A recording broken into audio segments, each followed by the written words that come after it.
Hi, I'm Sverre Raffnsøe. I'm Professor of Philosophy at Copenhagen Business School and Institute of Advanced Study Fellow at the Collège de Lyon, affiliated with the École urbaine de Lyon and the École anthropocène de Lyon.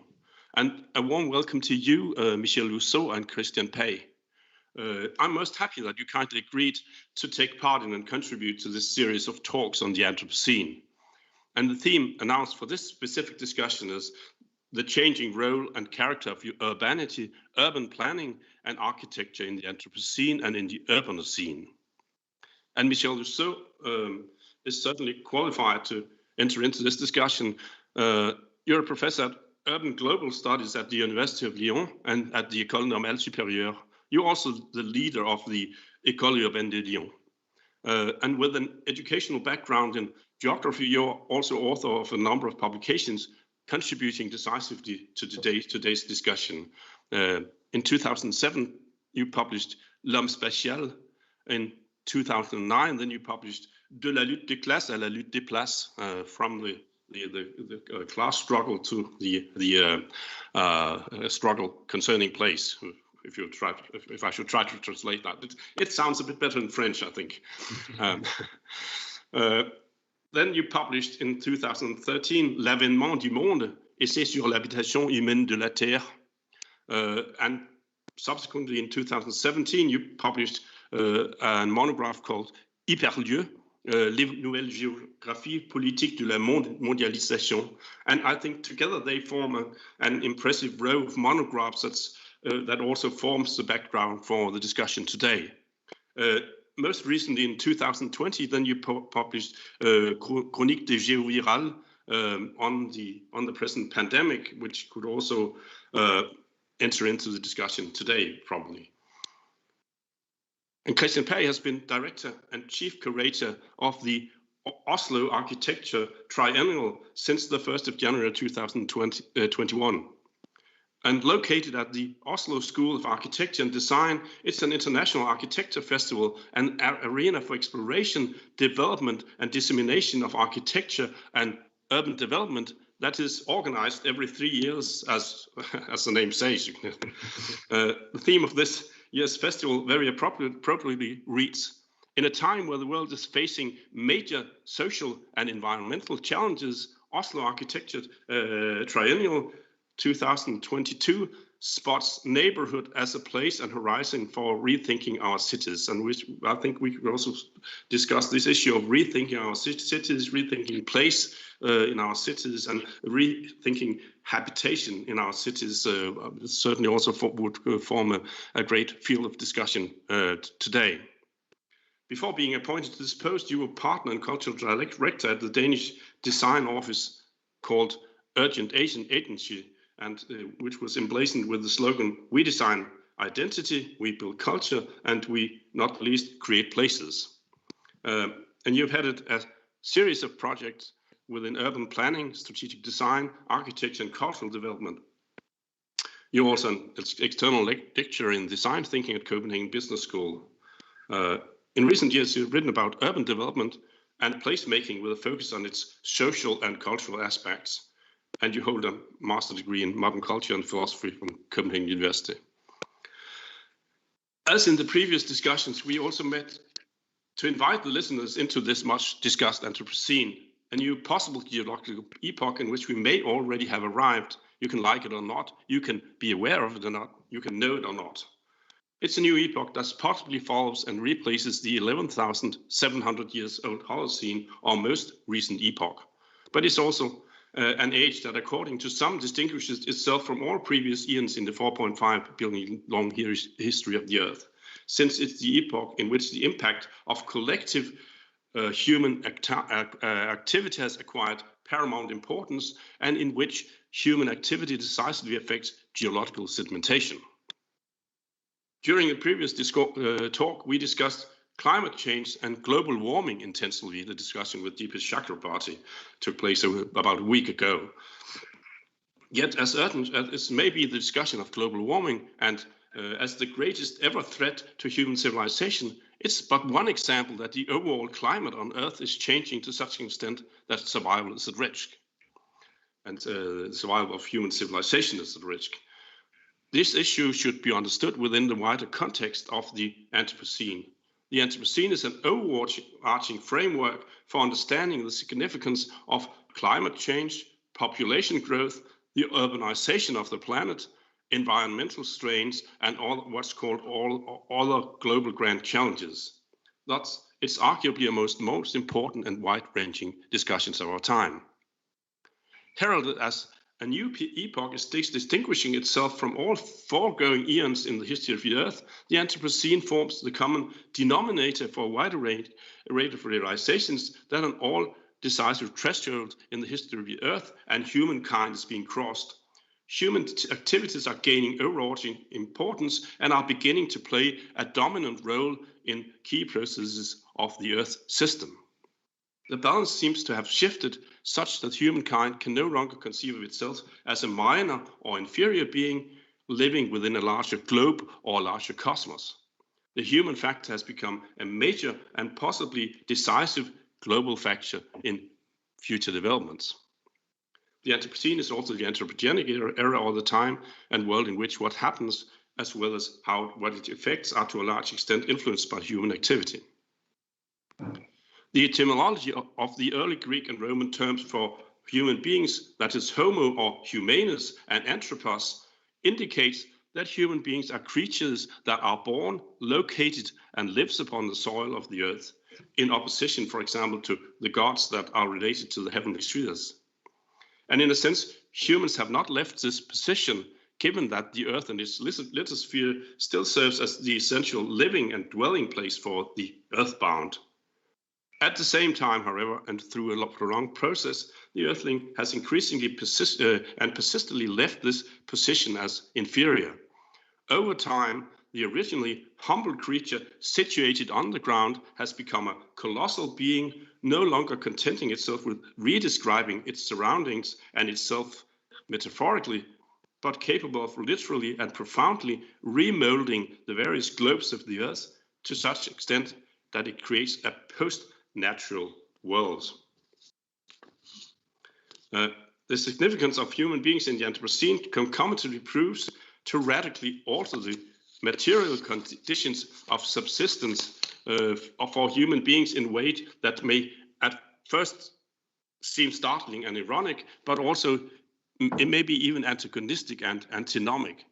Whereas the Holocene, the most recent geologic epoch during which the human species proliferated and spread worldwide for 11,700 years, seems to have been climatically the most stable period in the history of the Earth. So far, the Anthropocene is characterized by a new accentuated instability and unpredictability that we might also discuss today, I think.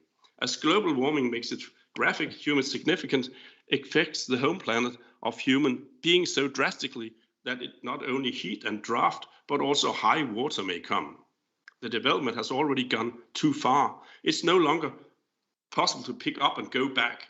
In consequence of human influence, the ground on which humankind has stood is quaking, and the sky may also seem to be falling on our heads.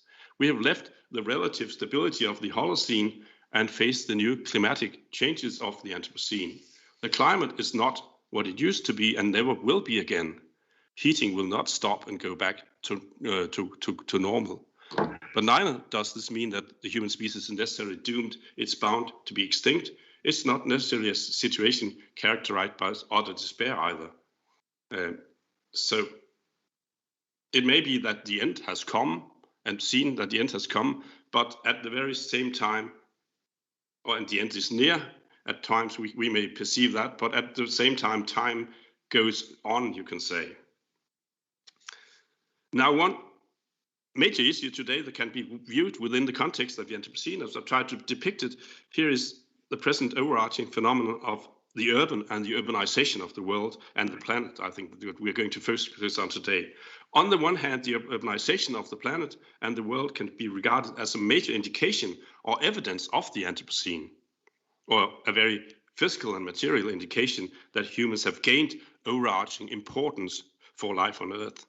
On the other hand, urbanization and urbanity can also be viewed as phenomena that are deeply affected by the new condition of instability and unpredictability that comes to the fore with the Anthropocene. In some of the books I mentioned, you have described this process of urbanization of the world, Michel, how it has developed and how it sets a new agenda for human life on Earth and even for life more generally.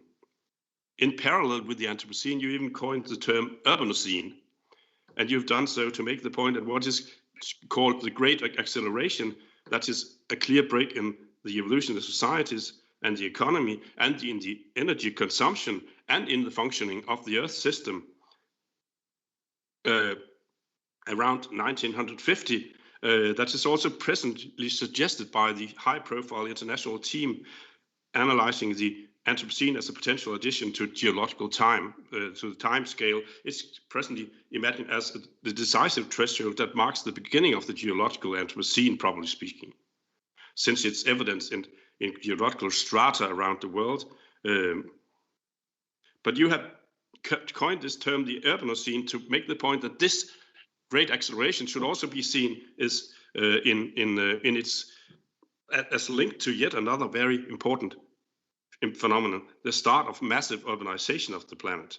The Anthropocene would also be, according to you, an urbanocene, that's to say a spectacular evolution of the Earth system with urbanization as a sort of a planetary driver. Would you be so kind as to describe this process of urbanization of the world and how it takes place and how it sort of creates the urbanocene? Thank you, Sverre. Thank you for having me in this series of very interesting conversation you organize, and I'm really looking forward to discuss with Christian today and with you, of course. But we began our conversations there since September, right now, perhaps since September in 2018 or 19, and I will try to explain how, to me, I think it's relevant to think to Anthropocene as an urbanocene. Of course, it's a way to play with words. You know, French guys like very much to play with words. Yeah. Okay, so I will be the French guy. Since more than 30 years right now, I try to understand, I try to elaborate a theoretical framework in order to understand what exactly is the urbanization process of the world. What exactly urbanization is doing to us as human beings and to our spaces and times of living together. And I try to do that from an assumption that is that we have not to use we have not to understand the globalization only as a process of organization of a global economic space at the scale of the whole Earth. To me, globalization is more than that, because I think that what we call globalization is in fact the global urbanization of the Earth.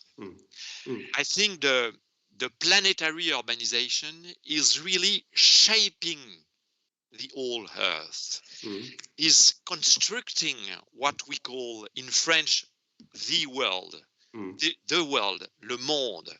And in French we have two words, globalization on one hand, and globalization refers to the organization of a global economic space at the scale of the Earth, and it's of course really important to tackle this issue. But we have also the word mondialisation, worldization, if I may.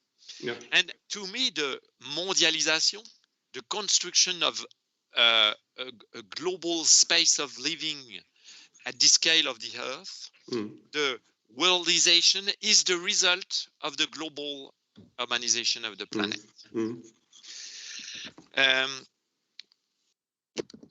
And if we want to understand this assumption, we have to admit that urbanization is not only a demographic or a geographic phenomenon. Mm.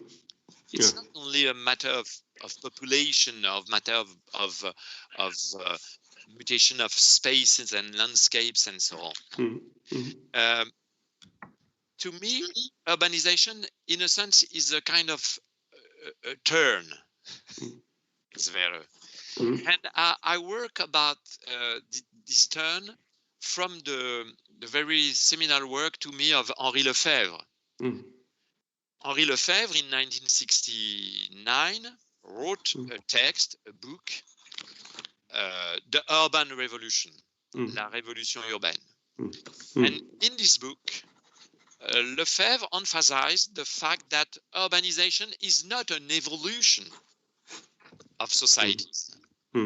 It's a revolution, in a sense as important as the Neolithic revolution and the so-called industrial revolution. It's a revolution because urbanization is reshaping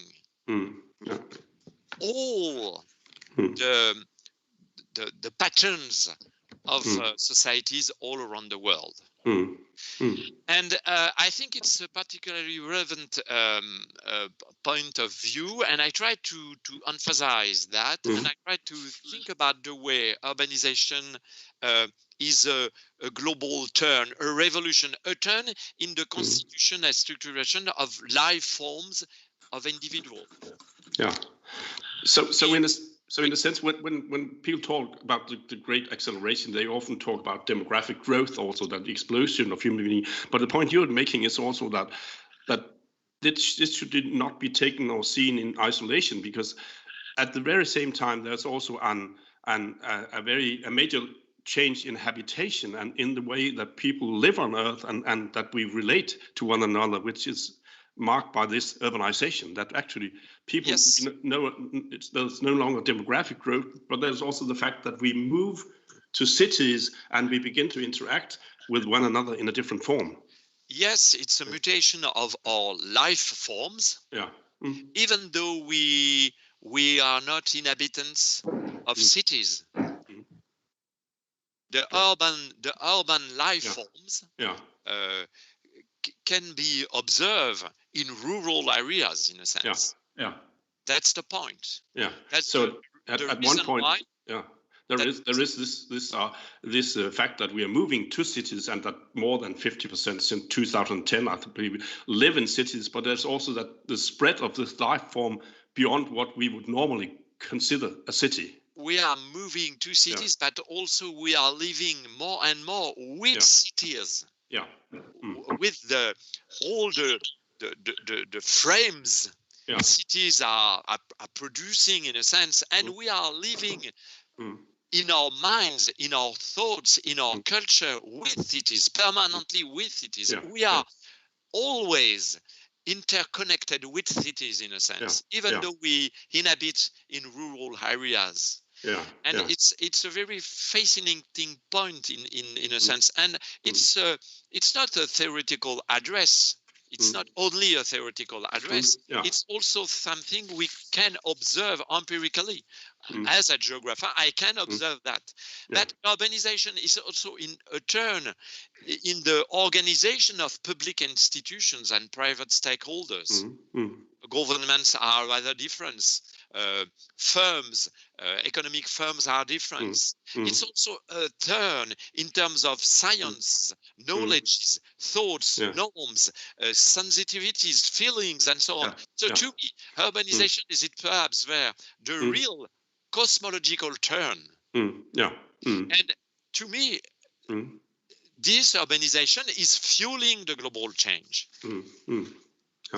What Will Stephen and other authors called the Great Acceleration, it's in fact the Great Acceleration due to the planetary urbanization.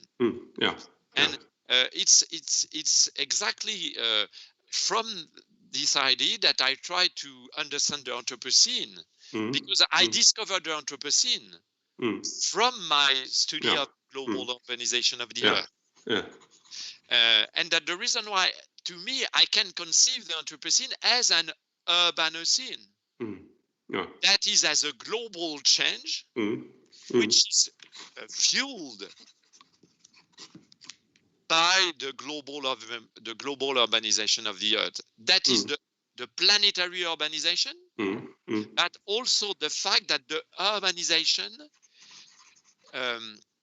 is embodied in the body and the mind, in the set of the life forms of every individual on the planet. I'm not sure I'm clear, but that's the point. The global urbanization is, of course, a global phenomenon, but it's also a phenomenon which impacts at the scale of every inhabitants, any individual which inhabit the Earth is concerned.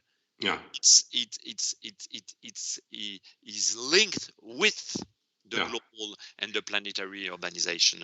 So what you describe as global and local, it's also collective and individual, and it transcends these levels and makes itself felt across these what we consider normally as different levels. If you were to describe this global urbanization, the salient characteristics of that, how would you describe it? What is this change? And characterize that further. I have the habit to say that in 2021, any Homo sapiens is an Homo urbanus. Okay, and he lives with urbanization in his body and in his or her mind. And I try to identify what I call the family traits of the globalized urban life forms, and I try to think about the mobility, the individuality, the use of digital devices, a new kind of relationships to landscapes, but also to nature, to our environment and so on. But what I try to think about is the way, paradoxically perhaps, the global urban world is both a global world, but also a world where the relationship with places, what I call hyper places, hyper-lieux, the relationship with places, with local places, is more and more important.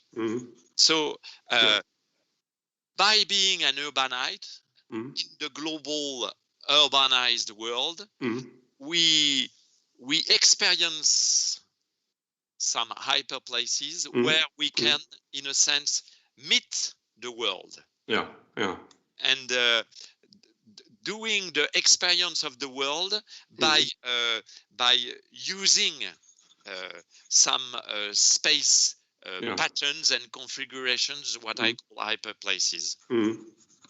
I read you as describing this global urbanization as a bit ambiguous, or that on the one hand there is this mobility where you're able to move around and linking up with people all around the world, but at the same time there is this occupation with space and complex space and belonging. Yes, it's a tension between the globality and the locality. It's a permanent tension between the global frame, the global picture, in a sense, and we live within the global picture. We are in permanently, and we live that with the pandemic, in a sense.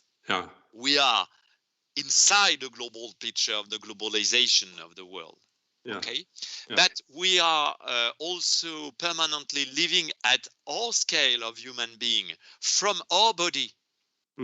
Our body is the point zero of our inhabitation of the world. So as a geographer, I have to link permanently the global picture, the way the planetary urbanization is shaping the world, but also the way each individual is constructing day after day his life within the global picture, but also with her own idiosyncrasy, in a sense, because any individual try to organize, to invent, in a sense, its proper way to inhabit the world. And to me, that the reason why the cities, the places, what I call the hyper-lieux, the hyper places, are kind of platforms, experimental platforms of experiments.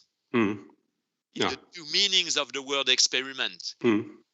To experience and to realize an experimentation. It's platform of experimentations, of experience, where any individuals try to invent day after day his way to inhabit the global urban world. That the reason why, as a geographer, on the one hand, I try to elaborate the theoretical platform, the theoretical framework, in order to understand the planetary urbanization.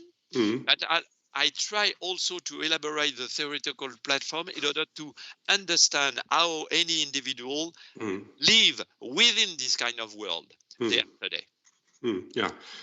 So yeah, I mean, in a sense, you can say that, as you said, each and every individual has to face this challenge, how to inhabit this globalized world, and one could also maybe say that each and every quarter of a town has to negotiate that and have to find these bearings with regards to that, how to inhabit a world that has become globalized in a sense. Exactly. To me, you know, inhabit is both a challenge and a work. Perhaps you understand what I mean. It's not something natural. It's not given. It's not given. It's not taken for granted. It's a work. Day after day. Of course, it's a work we don't think about minute after minute, but it's always a work, because we have to manage our relationship with others. We have to manage our relationship with spaces. We have to manage our relationship with non-humans. We have to manage our relationships with the great events that are shaping the world. During the pandemic, we have to live as an individual within the world, in an amazing crisis, and we have to live with the global trends of the pandemic. Even though we are living in Copenhagen, in Lyon, in Paris, in Sao Paulo, and so on. So we are not a fish in a bubble. You know, we are living within this world. The world is shaping us, and we are constructing the world which is shaping us. So in that sense, habitability has become something to be managed, something to be negotiated, has become a task in a sense also.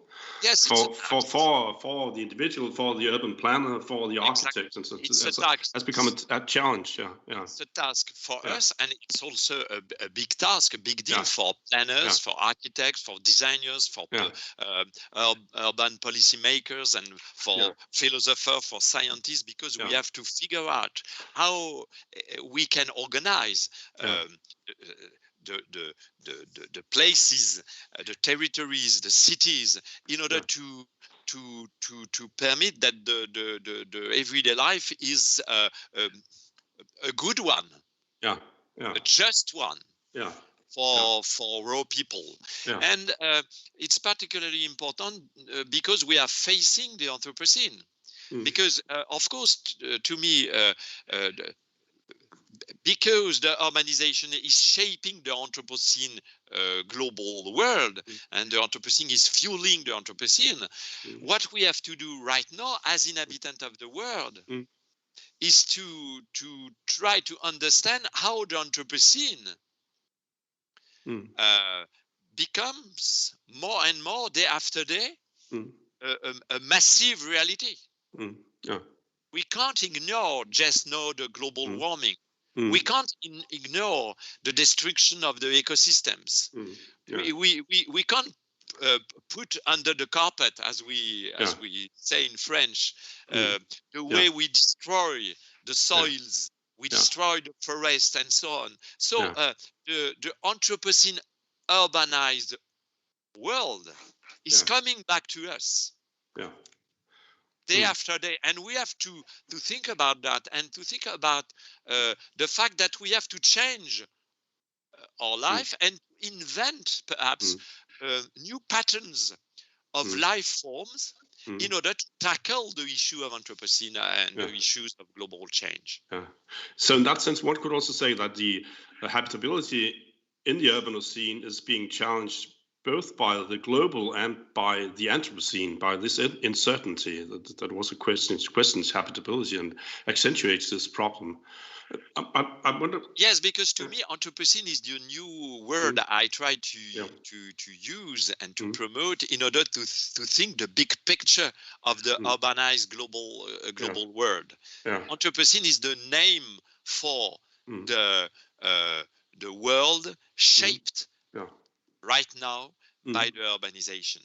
That's the reason why I try to propose this kind of joke with Urbanocene. So it's a joke, but it's also a big deal. We have to take that seriously. It's not only a joke; it's a denomination for a massive phenomenon that we're discussing right now, which is the urbanization of the world and what it implies. I think before going forth and then discussing what to do and how to attack this, and we also move to also provide also possibility for Christian to enter into the discussion. Maybe it might be interesting also to go back and just discuss a bit what we are facing, because during my preceding discussion with Deepish, we also discussed globalization and the characteristics of globalization. And one important issue that came to the fore here was that in public debate, globalization is often primarily seen as understood as this fairly recent phenomenon that has come into place since the 1990s, say after the fall of the Berlin Wall and the end of the Cold War. For example, it often indicates that it's being started with a speech given by Clinton in 1993, where he spoke of the global economy that's taking shape before our eyes, and in which we need to compete with nations around the world. And this is certainly a massive phenomenon. But it can also be seen. Globalization can also be seen as the most recent outcome of the result of the much larger, encompassing and radically transforming process that goes way back in time. This process that has made sort of the sphere we live on turn into a globe for us and this process of globe making is a very prolonged process that goes back, has a prehistory, at least in the 15th century, with the European exploration of the rest of the world and the European expansion, and with the mapping of the world by Mercator and others in the same period, where we actually begin to perceive of the globe as an entire coherent world, you can say. And this is also connected to this speciality of ubiquity and transitionality and ephemerality. You can move around the world, but you can, in a sense, you can be anywhere. You don't belong to a certain space. This is also when Carl Schmitt describes how the navigation of the sea results in a new globalized understanding of the sphere we live on. It results in the fact that we leave our terrestrial mode of being and enter into the ship, where we sort of don't belong to a specific place in the world, but can move around the world, and this establishes a new relationship between humans and the world. The world, in the globalized world, the world, you can say, becomes my vessel in a sense that I can carry around, that travel around, and I think this globalized ephemeral relation to space and time is still present when we imagining traveling to other planets, for example, imagining seeing the world from the outside. It's also there when the architect Buckminster Fuller in 1996 publishes the book Operating Manual for the Spaceship Earth. And when he claims that we are the captains and we're the pilots that should rise to the occasion, assume responsibility and prove adequate leadership for the world or the planet as an entirety. this is linked also, as we discussed, to this view from the outside in landscape painting. It's also linked to planification, the idea that you can actually plan a city from the outside, I think.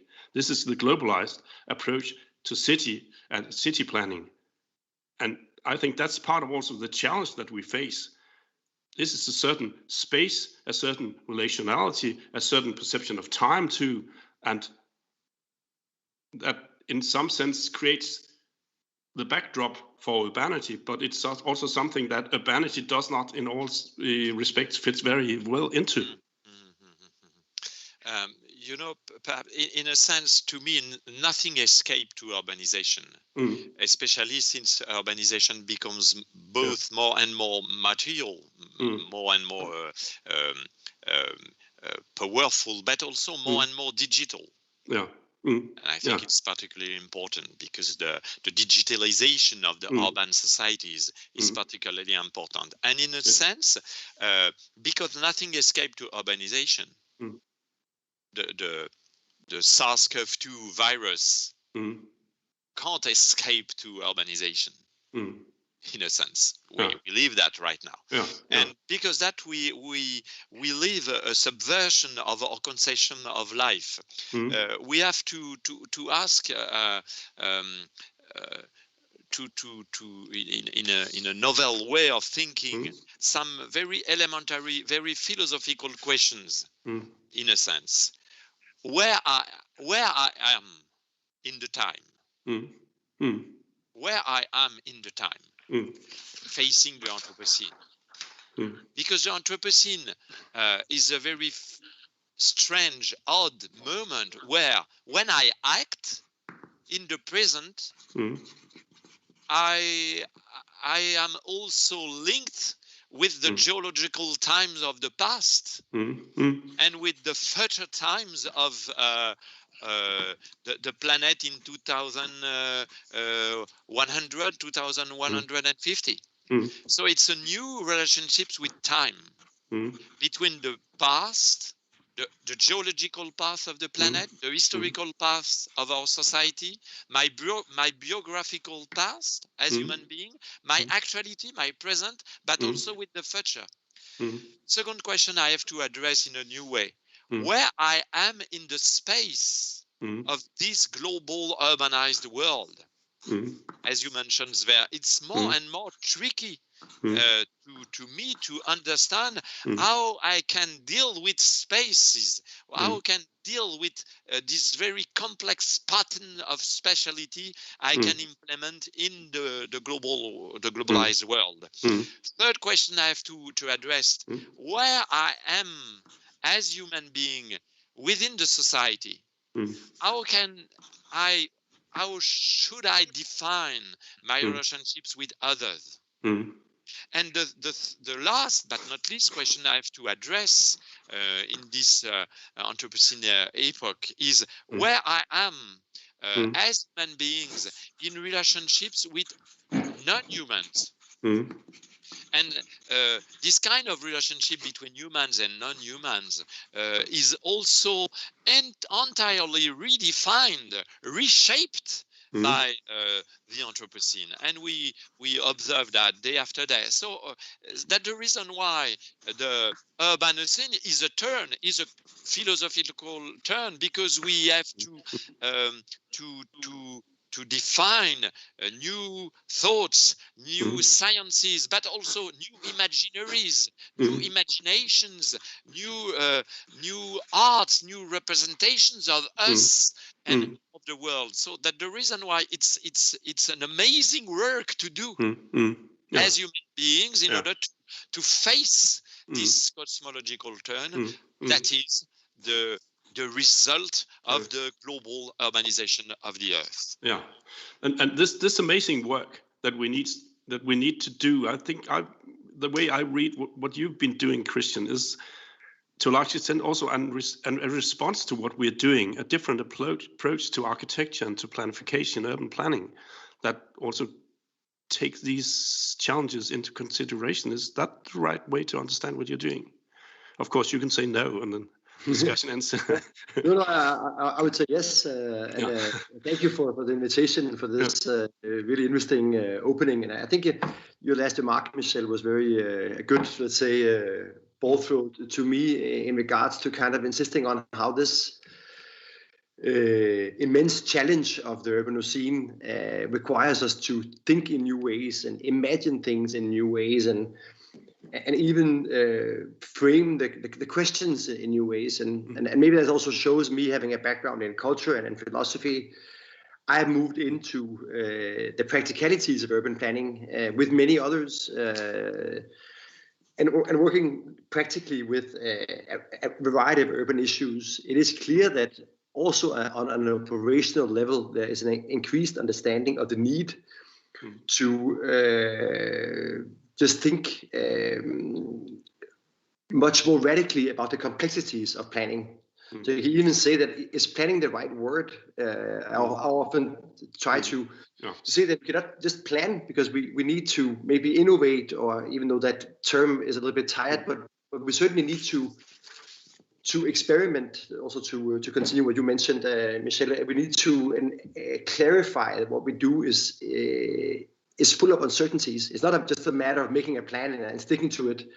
It's a matter of making places for the uncertain in the best possible planned way, right? So you need to plan for the unplanned in ways. And my passion, if I should just say a few words about like, where do I see,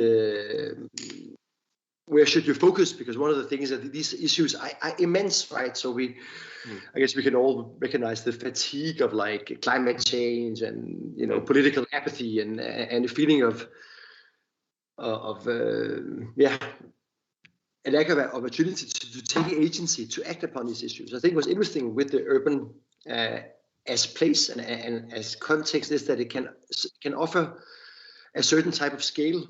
We should see, for example, in the many engaged mayors and mayors networks across the globe, and it's both on, let's say, the city scale, but also on the neighborhood scale, you see a new possible activism or political agency that is interesting and maybe even sometimes hope promoting, at least to me. And I think what I have increasingly started to be interested in is maybe also the differences in globalization or the urbanocene, or that in fact is that though many trends are the same, there are many different answers, and also more than we are presented for in the news. And again, we all know this, that there's not one globalization. It's all kinds of variations and radical versions, and you know. So I'm increasingly interested in the differences and for example, looking at cities and the ecologies of place. It's interesting to see how some cities or some neighborhoods, they manage, also for example, the pandemic, very empathetically and smart ways, and others they totally fail. And that has to do both, of course, with competencies and people's abilities to solve problems as collectives, but also I would argue it has to do with the formation, the actual design and planning of space, right? So I like to also make a distinction between the urbanization as everything that happens with us, to also talk about the physical things, you know, the actual, where's the bench, where's the supermarket, where's the shop, where's the kindergarten, you know, how is the mobility systems organized, and to look at those very, let's say, hardware driven processes and physical manifestations with like a more cultural finesse or nuance, right? So that's my passion, is try to look at those facts of urbanity with life. But maybe we should say a bit with also the term that you used a bit before, where you say we need to plan for the unplanned. This is also a different position assumed by the person who was previously considered as the planner, at least. That was the position that Buckminster Fuller assumed when he said that we need to pilot the Earth. That was actually the planning approach, you can say, and he was also an architect. Whereas this is a different approach, isn't it? We need to plan for the unplanned, for what we can plan. We need to leave room for responses and the unforeseen, in a sense, to enter into the picture and make an active contribution to what we do. Is that the right way to put it? And yeah. And one way you could say that the metaphor of the planner as this mastermind is being challenged by maybe the design thinker. Also Latour in Bruno Latour in a presentation, Acortheus Prometheus, explores the notion of design as a way to respond to these types of challenges. And I think, and I'm also personally got very inspired by design thinking, in the some 10, 15 years ago, I kind of got inspired by the most refined and let's say best versions of design thinking, as insisting on, yes, we can act, yes, we can actually change things for the better, not to be, let's say, stuck with this kind of everything is unplannable and everything is potentially power or problematic. So I think insisting on we need to have ideas and we need to propose things, but then to introduce, let's say, feedback loops or present spaces of inclusion where we can refine things in a more, let's say, collaborative way. But that's also making active use for the unplanned, in a sense, in design thinking. That's what one is trying to do, isn't it? Yeah. And I think it's interesting, and also what I'm trying to do with the next Triennale is to look at, let's say, the processes, right? So urban planning is it's a very practical thing, right? People move, go to meetings and discuss things and make a deal, and yes, it's going to be 12 stories or it's going to be 15 stories, and it's going to, So I think this idea that let's say if we're disappointed, which in many ways I am with the results of planning processes, then we need to rethink the process, right? So to revisit how the stakeholders, you also mentioned the private public stakeholders and the civil society, how are they dancing or not dancing these development processes, for example? Yeah, but isn't that also an essential part of the urban? The idea of unplanned encounters, of strangers meeting one another, interacting between one another, and then something else comes out of it. Totally. In a sense, not planned by anybody. I wonder whether both of you have comments on that. I would like to ask also Michel about that, but I think there's one thing that I'm increasingly obsessing about, and that is the question basically of scale. So we have all these incredible challenges ahead of us. And it's obvious that we need to act on all scales, right? We need to act on whatever global tax on companies to sorting your own garbage or biking more or whatever it might be. But I think one of the things that we sometimes fail to address if we go very to global and individual, kind of going to the extreme scales, I think we need to look at the mid scales. So that is the actual scales of social organization, which can be spatial. If you look at, for example, at a neighborhood or a block, or it can of course be organizational. So you could look at public administration or city administration. And I think this organizational machinery is where we should look. And I think but this would also be where different scales interact with these meso scales, the intermediate scales. Exactly. Of course, that is where things get very complicated. But I'm, and then maybe also an answer to this kind of one of the things I dislike with this design thinking is that it can often be very individualized. So it becomes like a user-centric, like make the interface cool and easygoing. I think.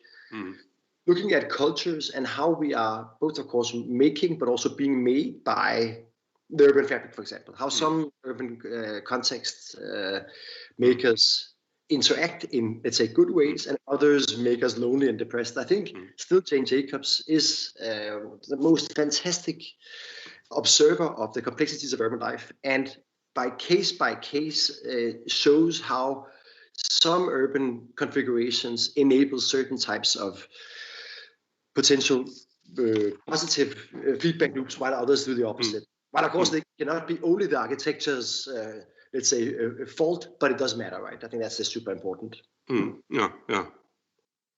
And interesting to discuss. So to say, how do we do it, and can we build capacity for this, let's say, more empathetic or curated ecology of local places. Yeah. And I'm interested to hear how Michel looks at this, because you've been... Yes. Thank you, Christian. I like very much the idea that to you the differences are as important as the similarities, and I agree totally with you that the reason why I work a lot in order to understand the role of the places in our ordinary life, because to me as a geographer, places are exactly the space where the difference can be observed, can be studied in a sense, and also can be experimented by the human beings. So it's particularly important, and I think we have to think about that if we want to be planners or designers, because ordinary planning is a way to consider that everything is the same everywhere. And we have to quit this kind of thinking, because everything is different anywhere. It's the right way to think about the urbanization of the world, and it's a paradoxical way because the global world exists too, but it's a global world of local differences. And it's exactly the situation we have to face during the Anthropocene period, because during the Anthropocene period, we have to also consider that the global change exists, but it's a global change of local differences. And it's very tricky because we have not the habit to think in this kind of way about the issue of planning, of landscape architecture, and so on. And the second point I have to add is that, to me, cities are globally unplanned or underplanned. Stakeholders and public government believe that cities are planned, but it's not true. Yeah, as has been urbanization, by the way. It's also been to a large extent unplanned that we actually... The unplanning is the norm. So we have to learn from the unplanned. And we have to think about the way we can leave a large room for the unplanned. I'm not sure that we have to plan the unplanned, but perhaps we have to unplan the plan, which is not exactly the same. I might disagree just for the fun of it, because I think what is really driving urbanization is commercial power. It's not the public sector, even in our Nordic context with strong public sector. It's the economy stupid. Let's face it, it's the economy stupid. It's the good old. Yes, Christian, but let me just finalize my argument here shortly. Yes. The point is that for the private investors, they like security of investment, simplicity, and repetition. And urbanization is super industrialized. So every commercial interest targets sameness. Build the same building as you built in the last city, build it again, build it quick. So there's an incredible drive for monotonous urban production. And if we don't plan against that with power and with force, I believe we will get even more incredibly brutal, stupid, ugly, and unsustainable urbanity. I think we actually agree on this challenge, that this is a basic challenge. Yes, because to me, Christian, the commercial and private sector are main players of the urbanization. Of course, my hyperplaces are often designed by private actors, but to me it's not planning, it's building, it's designing. And I think what you claim for, and I agree with you, is the capability for public institutions to rule, to master the building. But it's not exactly what I can call planning. Planning is something else. Is this kind of strange ideas that we can organize from the top to the bottom, all the space, the spaces offered to the everyday life of raw people, and to me it's a fairy tale. Yeah. So we have to master, we have to rule, we have to fix, we have to organize the way we can cooperate, but we have also to leave room to the spontaneity, to the auto building and so on. And I think we have, in fact, perhaps to decide that we can't use the word planning anymore. We have to propose a new word. In France, we tried not to use the word urbanism. We think with some colleagues that urbanism is a too old word, and it's not relevant at all. We have to invent a new one. We might discuss also what words we could use, but I think we could also focus on this, the challenge, in the sense that we've been very much focusing on the global. We've been so focusing on mobility, on moving around, moving capital, as Christian also suggested, around moving people, being able to move around. That's basically what the global is about. It's about mobility in a sense, but it also creates a new challenge, which is how to land on Earth if you are forced to move around all the time. And I think that's one of the challenges that we are facing with regards to urbanity right now, how to create urban space that creates a sense of belonging. And there you need to leave some place for complexity and for entering into what, for the unexpected, in a sense. It's about creating a dwelling, given that we, with Carl Schmitt, has sort of left the firm ground behind to a certain extent. And of course, this is an idealization because the world is not globalized. But I think this is the challenge we face when we try to create these urban spaces. I think, at least if I should respond to this, I think at least it's certain that, and also many surveys shows this, that for example, there's an increased mental health issue in the Western societies, and there is also just physical health issue that relates to the way we live physically. Yeah. And if people, also the digital revolution, people are at home and maybe in a sense lonely, and they miss, without maybe knowing it, the marketplace or in a sense the community that was forced upon them when they were poor. They had to go out and walk around, and in a sense the fact that we have so much space in our own apartments and we live alone, there's all kinds of data that shows that this might represent a genuine challenge. Yeah. And that's why discussing, for example, how to design for communal interaction and the local center where you can meet, or can you put the cafe close to the kindergarten, or these types of, like, let's say, gardenering, or inhabiting the shared places. That is the thing that I think that is definitely an increased interest generally in maybe not in but planning or in urban development. Let's put it that way. And I think that's interesting. Though of course the challenges remain, because half of the time these attempts to make the urban areas nicer is part of a gentrification scheme, and it just makes the rich richer, and it's still a Starbucks on the corner.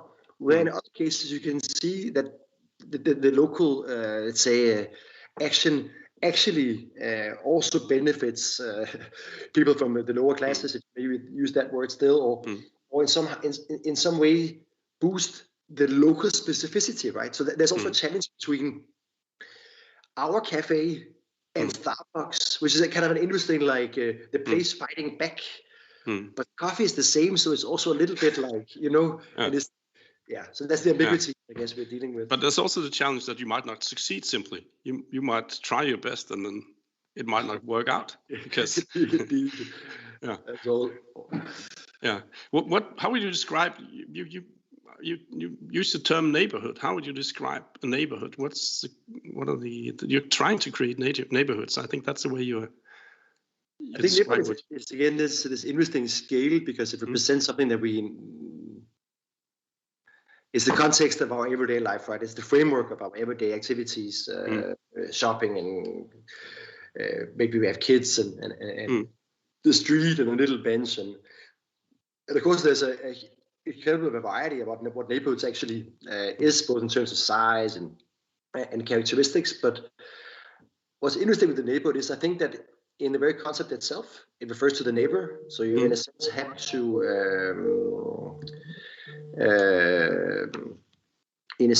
to, consider your neighbor. Simply, you have to keep in mind you're somebody else than yourself, and it also begins with kind of a collective mindset. You intuitively think, well, yeah, I live in Saint-Michel, in Oslo, where I live now. So there is this notion of collectivity that I appreciate, and it's also both social and physical in a way. And I think it's also, to get back to your critique of the terminology of planning, I think we all intuitively sense we cannot plan a neighborhood. Though of course you can see, and they will try in Florida and make a neighborhood but we will not find that a real neighborhood. We'll find that fake, right? But there will be production of neighborhoods also. For example, in China, it seems to us totally crazy because they just mimic, a British town, and it's produced from scratch. But for us, let's say urbanites or Europeans, we will have a real city that is kind of like interwoven, etc.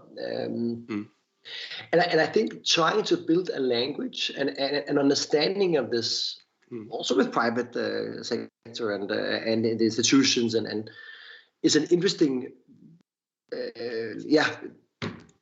scale simply to discuss things. And of course, that will also move upward towards national planning and downward into, for example, residential schemes. How do we live together? And I think, can we live in more social ways, for example? Can we share things in better ways?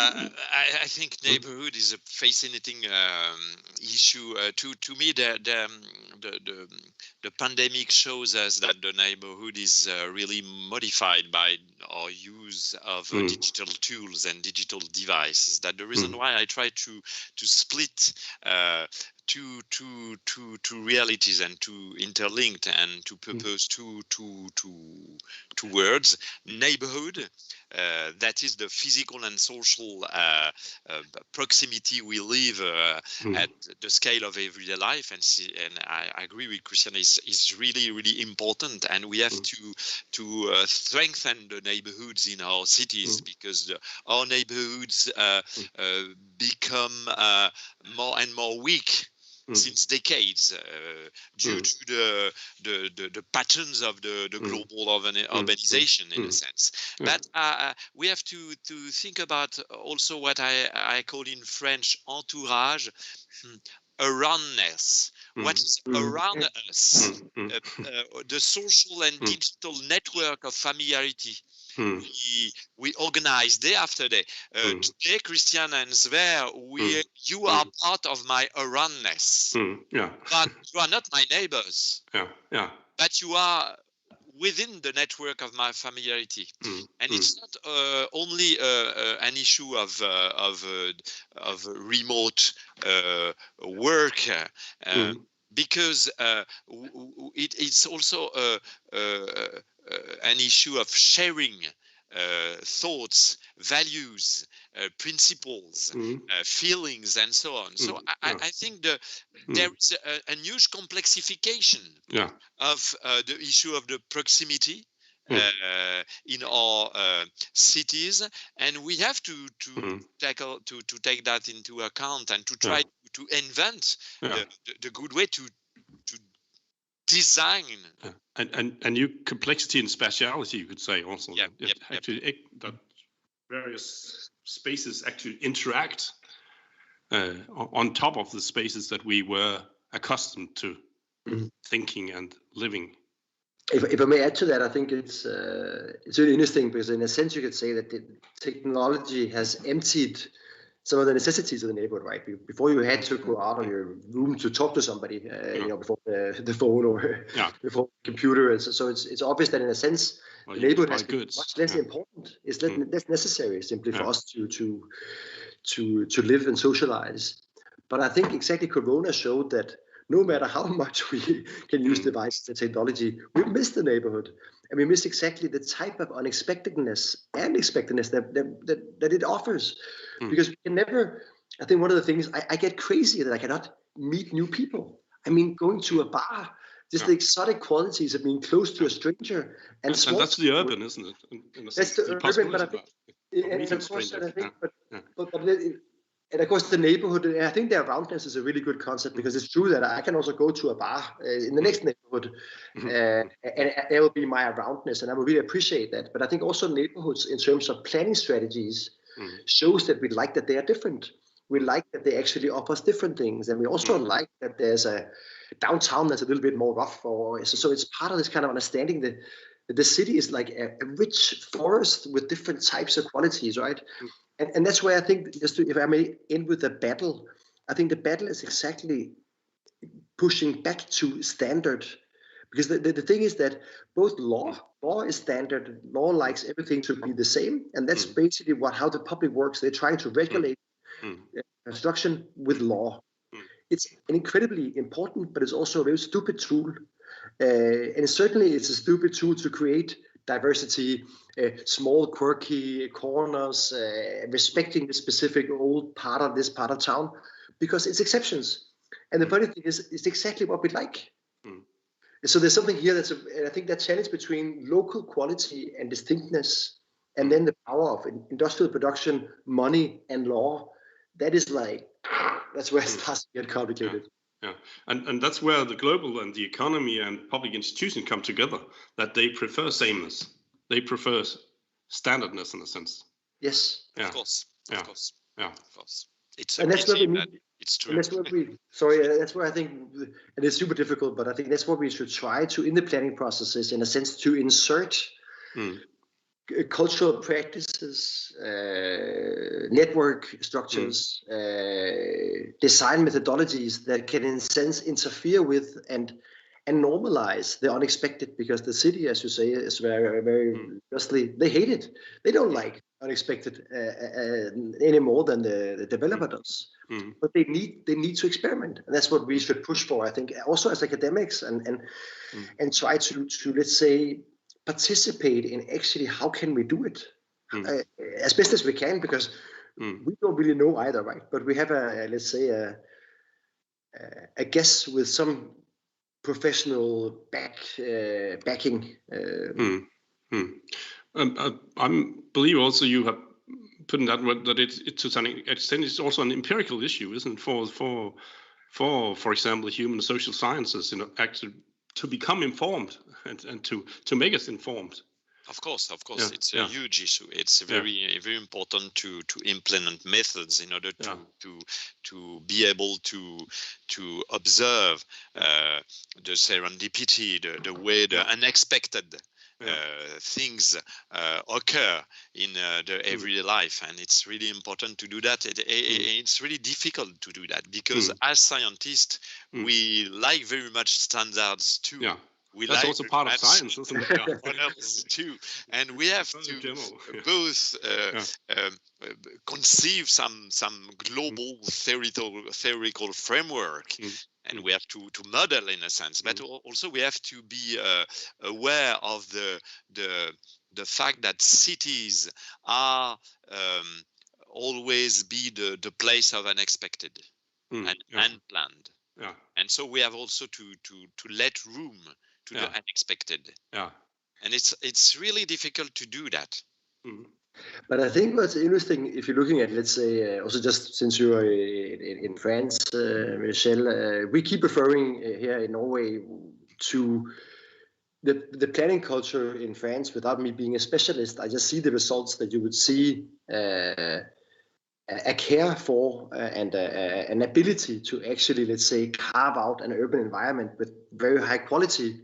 Now being, let's say, on an atmospheric level, you can go to Nantes and you would see a level of detail of the streetscape and the newer architecture that is just, it's really well done.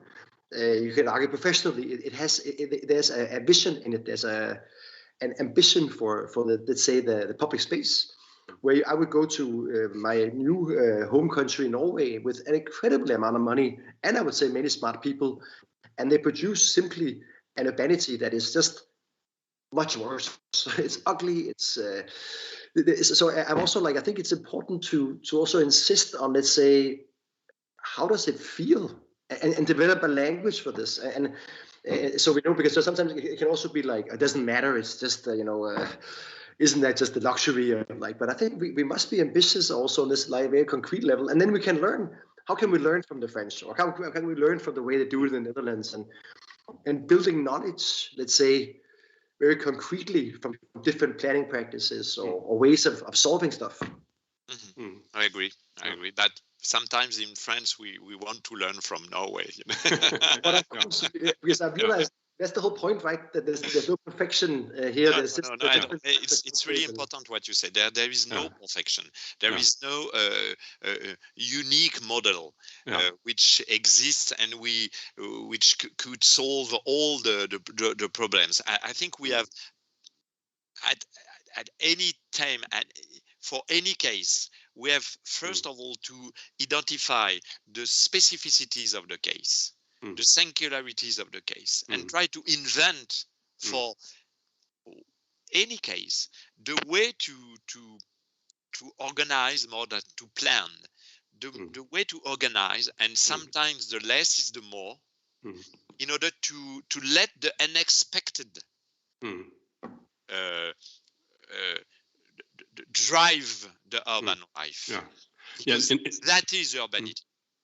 In that sense, there's no simple transferability, but that's also the exciting part, I think. That yes.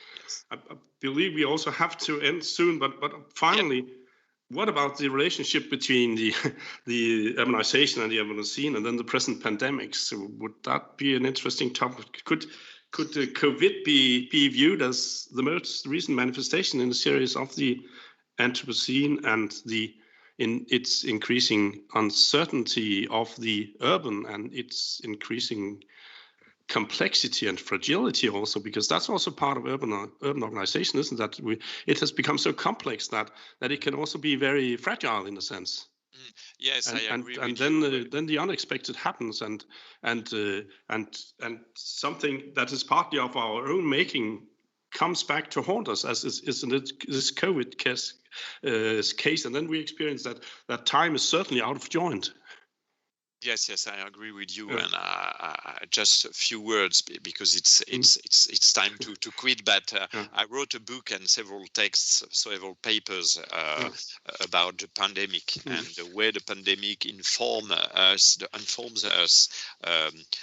on the complexity of the world, the vulnerability of the urban system, the uncertainty of our situations, or difficulties to think about the way we have to organize the cities after the pandemic. So in a sense, the pandemic it's a major experiment for human beings in the globalized Anthropocene world. And I think we have to think about that and to take the pandemic in a sense as an opportunity to start not from the scratch, but to start in order to invent new way of thinking, new way of planning, new way of discussing the future of the cities and so forth. So to me, the pandemic is an opportunity. I think it's strange to say that, but exactly the way I try to think about the pandemic right now. So at first it's this experience of shock, as is the Anthropocene, in a sense that you're taken aback and you didn't expect that, but all of a sudden this happens and it shakes your world. And it's also this side gives you this fear of falling, but then it makes you also ponder and go back and do things, reconsider the world you figured that you knew. We have to move from the shock of the experience of the pandemic to the capability of the experiments we have to implement. From the situation we live during the pandemic to our capability to define some new ways of organizing our inhabitation of the world. Yeah, and it's already created our idea of neighborhood, hasn't it, also, Christian? I guess the two things that comes to mind, I think, is interesting. In a way, right now, forgetting all the personal tragedies, etc., around the world, it did two things. It showed that a new way of living is possible in a very concrete way, right? Yes, we can work differently. Yes, we can work from home. Yes, we missed the cafe. So it showed like the world can be changed. And I think it also showed the public has power. Governments have power. And these two things, I think, are positive in terms of rethinking our place as actors in the urban scene. Yeah, I agree. Yeah, I think we have to end, but thank you so much for coming and for taking part in this conversation, Michel. Thank you, Sverre. Thank you, Christian. Thank you. Thanks a lot. Very nice to meet you, Michel. And thanks a lot, Sverre. Nice to meet you. Yes. I have a final announcement. It's a Wednesday, the 19th of March. I continue this ongoing conversation with on this channel, but this is on the topic of then business and value creation in the Anthropocene. And I'm going to have this conversation with Professor Daniel Nyberg from Newcastle Business School in Australia and Dr. Martin Gasparin, University of Leicester Business School. So please stay tuned on this channel, and thank you so much to you all for showing up and taking an active part in this discussion. Thank you. Thank you. Bye-bye. Bye.